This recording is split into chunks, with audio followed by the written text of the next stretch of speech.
રાજકોટ મનપાની આવનારી ચૂંટણીને લઈને રાજકીય ગરમાવો વધી રહ્યો છે અને તૈયારીઓ તેજ બની છે। આજથી ભાજપ દ્વારા 2 દિવસીય સેન્સ પ્રક્રિયાની શરૂઆત કરવામાં આવી છે, જેમાં ઉમેદવારોની પસંદગી માટે મહત્વપૂર્ણ કામગીરી હાથ ધરવામાં આવશે। આ પ્રક્રિયા માટે પક્ષ દ્વારા કુલ 9 નિરીક્ષકોની નિમણૂક કરવામાં આવી છે। આ નિરીક્ષકો સેન્સ પ્રક્રિયામાં મુખ્ય ભૂમિકા ભજવશે અને ઉમેદવારોની યોગ્યતા તેમજ સ્થાનિક સ્તરે મળતા પ્રતિસાદને આધારે પસંદગી કરશે। વિશેષતા એ છે કે આ વખતે પ્રથમ વખત નિરીક્ષકોને 3 ઝોનમાં વહેંચવામાં આવ્યા છે, જેથી સમગ્ર પ્રક્રિયા વધુ સુવ્યવસ્થિત અને પારદર્શક રીતે પૂર્ણ થઈ શકે। રાજકોટના કુલ 18 વોર્ડમાં ચૂંટણી લડવા ઈચ્છુક ઉમેદવારો પોતાના ફોર્મ ભરશે અને સેન્સ પ્રક્રિયામાં ભાગ લેશે। ભારતીય જનતા પાર્ટી એ વિશ્વની સૌથી વધુ સભ્ય સંખ્યા ધરાવતી રાજકીય પાર્ટી છે અને પંચનિષ્ઠા ઉપર ચાલતી શિસ્તબદ્ધ પાર્ટી છે। પાર્ટીની દરેક કાર્યની એક પદ્ધતિ હોય છે અને એ પદ્ધતિના ભાગરૂપે જ્યારે સ્થાનિક સ્વરાજ્યની ચૂંટણીઓ આવી રહી છે ત્યારે અમારી પરંપરા મુજબ આજે પ્રદેશમાંથી નિરીક્ષકો અત્રે આવ્યા છે અને જે કોઈ પણ કાર્યકર્તા કે જે ભારતીય જનતા પાર્ટી સાથે એકદમ નજીકથી જોડાયેલા છે, પાયાના કાર્યકર છે અને દરેક કાર્યકર્તા હોય એ કોઈ પણ એક ઈચ્છા સાથે રાજકીય પાર્ટીમાં કામ કરતો હોય છે। એના ભાગરૂપે એને મહાનગરપાલિકાની જે ચૂંટણી આવી રહી છે એમાં ચૂંટણી લડવા માટે પોતાની ઉમેદવારીની પ્રક્રિયા માટેની સેન્સ લેવાની પ્રક્રિયા આજે થઈ રહી છે। ત્યારે રાજકોટ ભારતીય જનતા પાર્ટીના કાર્યકર્તાઓમાં ખૂબ ઉત્સાહ છે। બધા કાર્યકર્તાઓ શિસ્તબદ્ધ રીતે અહીંયા કાર્યાલય ઉપર અમે આ વ્યવસ્થા કરી છે અને કાર્યાલય ઉપર 3 ઝોનમાં આ પ્રક્રિયા થશે। 3 ઝોનમાં અમે આપણા 18 વોર્ડ છે એના ભાગ પાડેલા છે। એ મુજબ જે કાર્યકર્તાનો જે વોર્ડ હશે એ ઝોનમાં અને એ પોતાનો બાયોડેટા વગેરે વાત કરી અને પોતાની રજૂઆત કરી શકશે। અત્યારે હમણાં 10:30 વાગ્યાથી આ પ્રક્રિયા ચાલુ થશે, જે 2 દિવસ સુધી એટલે કે આજે આખો દિવસ અને કાલે એ રીતે ચાલુ રહેવાની છે અને દરેક કાર્યકર્તાને શાંતિપૂર્વક સાંભળવાની એક તક આપવામાં આવશે।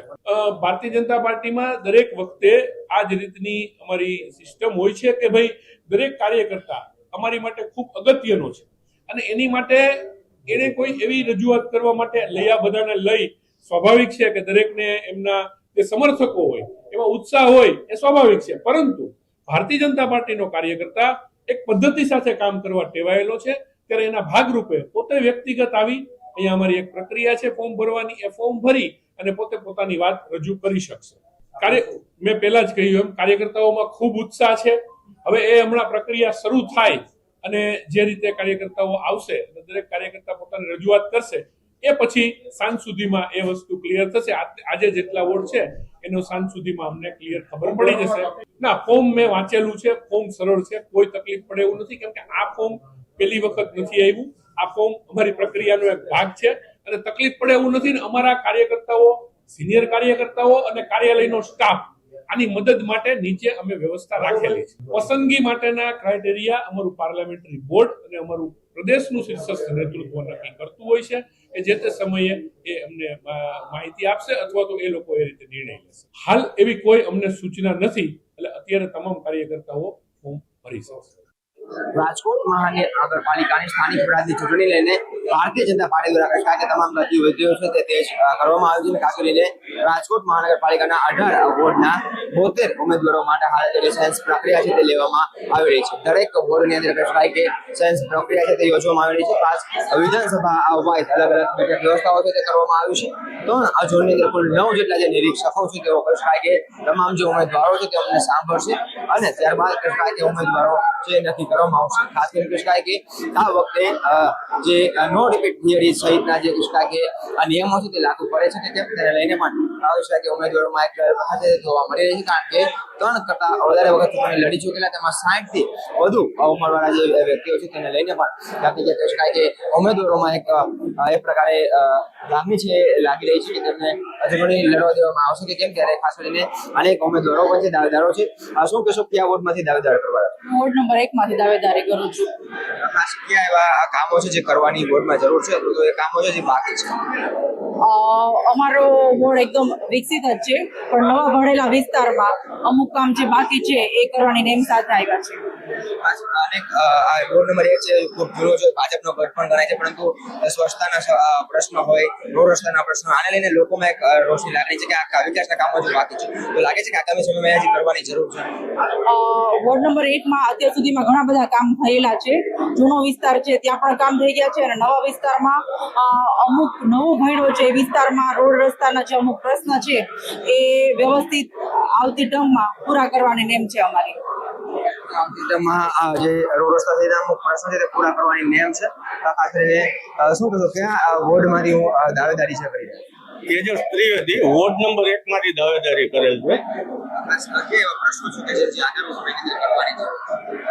વોર્ડમાં કોઈ પ્રશ્ન તો નથી, પણ આ તો પાર્ટીની પ્રક્રિયા છે આજે જે સેન્સ માટેની, ને દરેક કાર્યકર્તા આજે સેન્સ માટે અહીંયા અપેક્ષિત છે. વોર્ડ નંબર 1 છે તેમાં આપણે કે અનેક પ્રશ્નો ઉપસ્થિત થતા હોય, લોકોમાં રોષ હોય છે. રોડ રસ્તાના પાયાની જે સુવિધા છે લોકોને તાત્કાલિક નથી મળતી. આ પ્રકારે લોકોમાં રોષ હોય છે. તો લાગે છે કે આગામી સમયની અંદર કરવાની જરૂર છે. રાજકોટ વોર્ડ એક અત્યારની સમયમાં સ્માર્ટ સિટી, તમને ખ્યાલ જ હશે કે ડેવલપ થતો વિસ્તાર છે, જેમાં અટલ સરોવર ને માધાપર છે, એસઆરપી કેમ છે, એ બધો જ વિસ્તાર નવો ભર્યો છે. તો હવે એ ડેવલપ સ્માર્ટ સિટીના નામે થઈ રહ્યો છે. તો અત્યારે અહીંયા સ્વાભાવિક છે ડેવલપિંગ હોય તો અમુક પ્રશ્ન આવવાના છે. તમામ પ્રશ્નો હજી આગામી સમયની અંદર કરવાની જરૂર છે. હા, એટલે આજે એ સ્માર્ટ સિટી જ આપણે બનાવી રહ્યા છીએ. જેમ ગાંધીનગરમાં ગિફ્ટ સિટી છે, એ રીતના રાજકોટનો વોર્ડ નંબર 1 ની અંદર સ્માર્ટ સિટી પ્રોજેક્ટનું આયોજન થઈ રહ્યું છે. એટલે સતત ડેવલપ થતો વિસ્તાર કે વોર્ડ નંબર 1 ડેવલપમેન્ટ થતો વિસ્તાર છે. તમામ ઉમેદવારો છે કે વોર્ડ નંબર 1 માંથી પોતાની દાવેદારી છે કરી રહ્યા છે. અને ખાસ કરીને અલગ અલગ વિસ્તારમાંથી લોકો છે પોતાની દાવેદારી કરી રહ્યા છે. ખાસ કરીને 3 ઝોનની અંદર અલગ અલગ વોર્ડ છે તે નક્કી કરવામાં આવ્યા છે. દરેક વોર્ડમાંથી કહી શકાય કે મોટી સંખ્યામાં જે લોકો છે તેઓ ભારતીય જનતા પાર્ટીના મેન્ડેટ ઉપર ચૂંટણી લડવા માંગે છે અને તેને લઈને આ સેન્સ પ્રક્રિયા છે તે યોજવામાં આવી રહી છે. ખાસ 9 જેટલા નિરીક્ષકો છે તેના દ્વારા તમામ ઉમેદવારોને સાંભળવામાં આવશે ને ત્યારબાદ કહી શકાય કે તબક્કાવાર તમામ વોર્ડમાંથી 4 ઉમેદવારો છે નક્કી કરવામાં આવશે. કુલ 18 વોર્ડમાંથી 72 ઉમેદવારોનો કહી શકાય કે અંતિમ યાદીમાં ફાઇનલ કરવામાં આવશે. ત્યારે હાલ ભારતીય જનતા પાર્ટી દ્વારા આ 2 દિવસીય સેન્સ પ્રક્રિયા યોજવામાં આવી રહી છે, જેની અંદર મોટી સંખ્યામાં લોકો પોતે ભાગ લઈ રહ્યા છે. કેમેરામેન કેતન લખે સાથે દિલાવર સુરેદ્રા, ગુજરાત ન્યૂઝ, રાજકોટ.